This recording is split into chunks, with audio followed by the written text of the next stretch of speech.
Yo, the NBA is absolutely lit right now, and I'm not talking about the games. I'm talking about the drama. We got a beef brewing that nobody saw coming, and it's about to shake up everything you thought you knew about basketball greatness. Michael Jordan. Yeah, that Michael Jordan just dropped a bomb so massive it got the whole internet in shambles. One of them was feared by legends.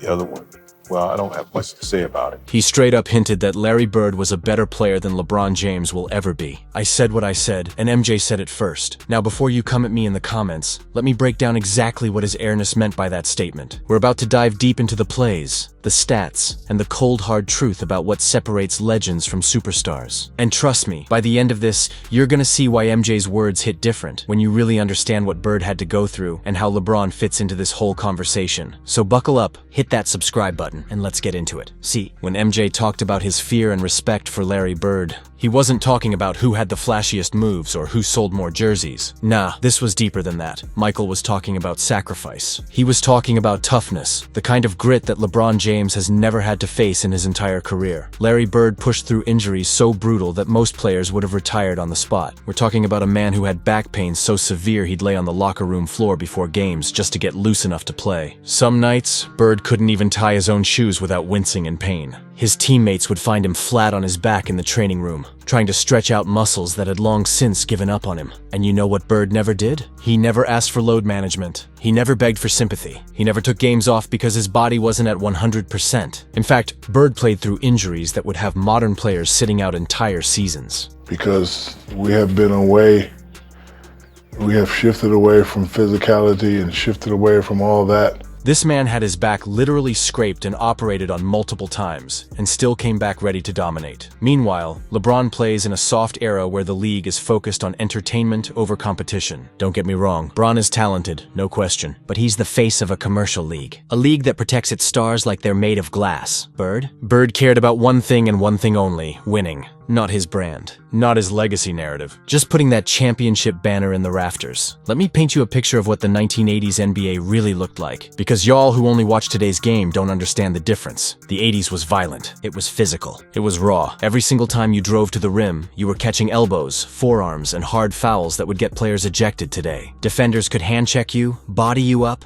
and basically make your life miserable for 48 minutes straight. There was no load management. If you could walk, if you could breathe, you played. That was the mentality. Players like Bill Laimbeer, Rick Mahorn, and the entire bad boy Pistons squad made it their mission to physically break you down. They'd throw you to the floor, stand over you, and dare you to get back up. And refs, they let most of it go. That was just basketball back then. And Larry Bird? This man thrived in that absolute chaos. With severe back issues that would have ended most careers, Bird still showed up every single night and cooked whoever was in front of him. He'd talk trash while being triple-teamed. He'd hit game winners with defenders draped all over him. He never backed down, never complained, never made excuses. That level of obsession, that level of grit, that's what separates Bird from the modern stars. That's what MJ was talking about. It wasn't about skill alone, it was about heart. It was about that old-school mentality where you'd rather die on the court than let your team down. Now let's talk about today's NBA, because the contrast is wild. Today's league protects its stars like they're museum pieces. You can't breathe on a guy without getting called for a foul. They removed hand checking. They removed hard fouls. Flagrant fouls get called for contact that used to be considered normal defense. The whole system is built to keep players healthy for highlight reels and longevity. And look, I get it. Modern basketball is beautiful to watch. It's full of threes, fast breaks, and insane athleticism. The skill level is off the charts. LeBron dominates this era, no doubt. But let's be real about something. He benefits from modern science, recovery tools, hyperbaric chambers, cryotherapy, personal chefs, sports psychologists, and a rule book literally designed to keep him on the court. Players today have access to technology and resources that Bird couldn't even dream of. They've got sleep coaches, advanced analytics telling them when to rest, and teams that shut them down at the first sign of soreness. Larry Bird dominated an era where toughness, not technology, defined greatness. He didn't have all that. What he had was heart, IQ, and an unbreakable will to win. That's it. Here's the thing about Larry Bird. He wasn't the most athletic guy on the court. He couldn't jump out the gym. He wasn't the fastest, but the man outsmarted everyone. His basketball IQ was off the charts. He saw plays develop 3 passes before they happened. In the 80s, being a star didn't mean you got protected. It meant you became a target. Opposing teams would go after you harder, trying to break you down physically and mentally. They wanted to see if you really had that dog in you. LeBron's fame? That came easy. Today's league manufactures superstars through social media, branding, and billion-dollar contracts before they even prove themselves in the playoffs. You can become a household name off potential alone, but Bird came from humble beginnings in French Lick, Indiana, a small town that most people never heard of. He grinded his way to becoming the heart and soul of Boston. He earned every bit of respect through blood, sweat, and performances that left crowds speechless. And when we talk about his resume, we're talking about greatness on a whole different level. MVP awards, NBA championships 12, All-Star selections, Rookie of the Year 2 finals. MVP's Bird's entire rise was built on timing, basketball IQ and vision, not hype, not media campaigns, not Instagram highlights. Just pure, undeniable skill and an unshakable competitive fire. You want to know how serious Larry Bird was? Even Michael Jordan, the greatest player of all time, admitted that Bird was one of the only players who genuinely scared him. Think about that for a second. Michael Jordan, the man who never backed down from anyone. The guy who destroyed every opponent who dared challenge him. Scared. Bird wasn't out here chasing clout or building a brand. He was chasing championships, and he got 3 of them. He led Boston to those titles during an era absolutely packed with killers. Magic Johnson, Kareem Abdul-Jabbar, Julius Dr. J. Irving, and Isaiah Thomas. Every single night was a war. Bird only played 13 seasons, but in that time, he changed the entire DNA of the NBA forever. He proved that you didn't need to be the most athletic to dominate. You just needed to be the smartest and the toughest. Legends feared Larry Bird. LeBron, he's respected. He's admired, but feared. Nah, there's a difference. Don't just take my word for it. Let's hear what the legends themselves said about Larry Legend. Magic Johnson called Bird his greatest rival. Their matchups in the 80s didn't just define a decade. They literally saved the NBA from declining ratings and brought the league back to life. Magic and Bird's rivalry became friendship, but on the court, they went to war every single time. Larry Bird was just slicing and dicing them. And I said, oh, I called home.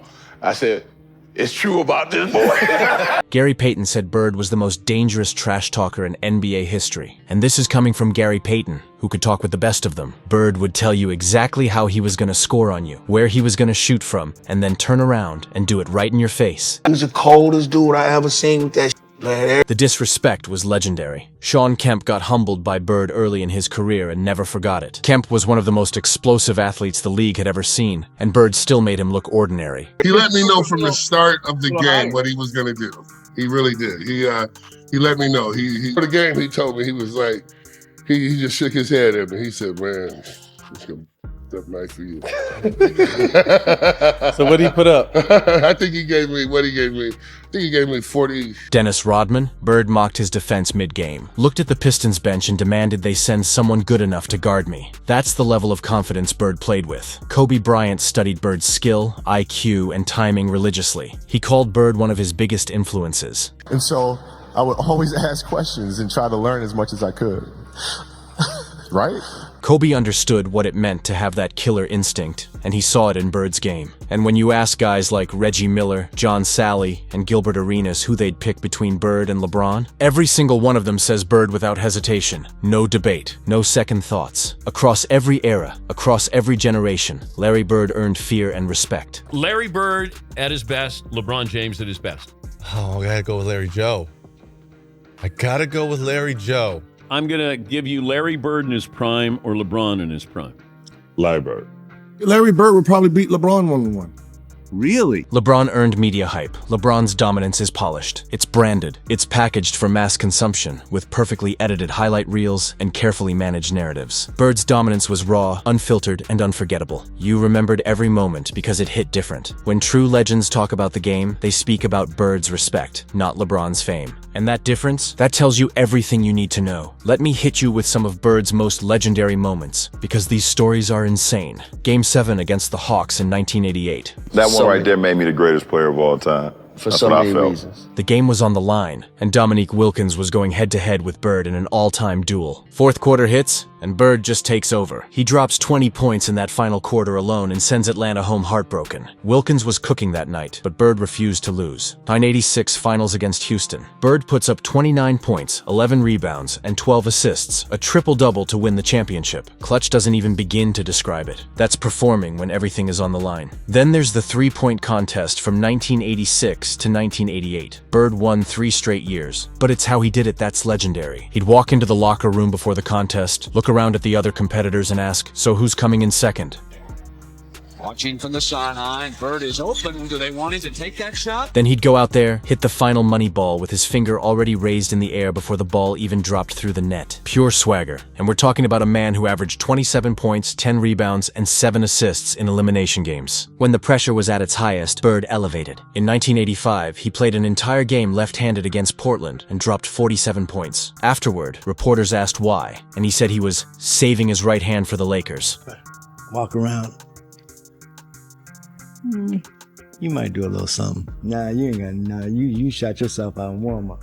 Talking about Leon Wood. He said, nah, you shot yourself out. Who coming in second? Let's take the picture. That's the level of confidence and skill we're talking about. Now let's get into the numbers, because this is where things get really interesting. Bird averaged 10 rebounds per game over his career, nearly 3 more per game than LeBron. That's a significant gap. His free throw percentage, 88.6%. LeBron sitting around 73%. That's a 15-point difference at the charity stripe. Bird shot 49.6% from the field, 37.6% from 3, and nearly 90% from the free throw line. He was basically a 50-40-90 player before that was even a thing people tracked or celebrated. Elite efficiency from everywhere on the court. In just 13 seasons, Bird racked up 59 triple-doubles. And here's the key. His efficiency came from basketball IQ and positioning, not stat chasing or padding numbers in garbage time. Every stat Bird put up mattered. LeBron's totals? They're impressive, no doubt, but they're inflated by the era he plays in and the sheer longevity of his career. Playing 20-plus seasons in a soft league with shorter three-point lines and offensive-friendly rules will do that. Context matters. Here's what separates legends from long careers. Larry Bird didn't need social media. He didn't need PR stunts or carefully crafted narratives about being more than an athlete. His game spoke for itself. Every night, LeBron's career, it's been full of drama from day one.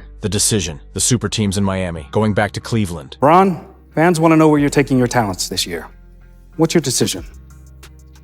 In this fall, man, this is tough. In this fall, I'm gonna be taking my talents to Hennessy VSOP. Then to LA, the constant media circus. The endless debates about his legacy and where he ranks all time. Longevity doesn't equal greatness. Playing forever doesn't make you better. Fear and respect do. Bird's 13-year career left a deeper, more lasting impact on the game than LeBron's 20 years ever will. Bird changed how people thought about basketball IQ and toughness. That's just facts. So here's the bottom line. LeBron James plays in a soft, offensive-friendly era designed to showcase talent and protect stars from injury. Larry Bird earned every single point, every single win, in a brutal league that tried to break him every single night. He went to war in an era where greatness meant sacrifice. Bird defined his era. He was the standard. LeBron adapted to his era and maximized the advantages it gave him. True greatness isn't about stats or Instagram followers or how many years you play. It's about dominance. It's about respect. It's about that aura, that fear factor that made opponents second-guess themselves before the game even started. And when you measure it that way, when you strip away the noise and the narratives and just look at who commanded more respect from the people who actually played against them, Larry Bird wins that comparison with ease. No debate. So now I'm asking you, who would you rather face? The man that everyone feared? The guy who'd look you in the eye and tell you exactly how he was gonna beat you? Or the man protected by the rules? The one who needs everything perfect to perform at his best? Drop your answer in the comments below. And don't be scared to speak your truth. I want to hear real takes, not what's popular. Hit that like button if you learned something new today, and this breakdown opened your eyes to what real greatness looks like. And make sure you subscribe and turn on those notifications, because we got more deep NBA breakdowns coming your way that are gonna blow your mind. We're talking legendary debates, forgotten stories, and the truth behind the narratives the media won't tell you. I'll catch you in the next one. Peace.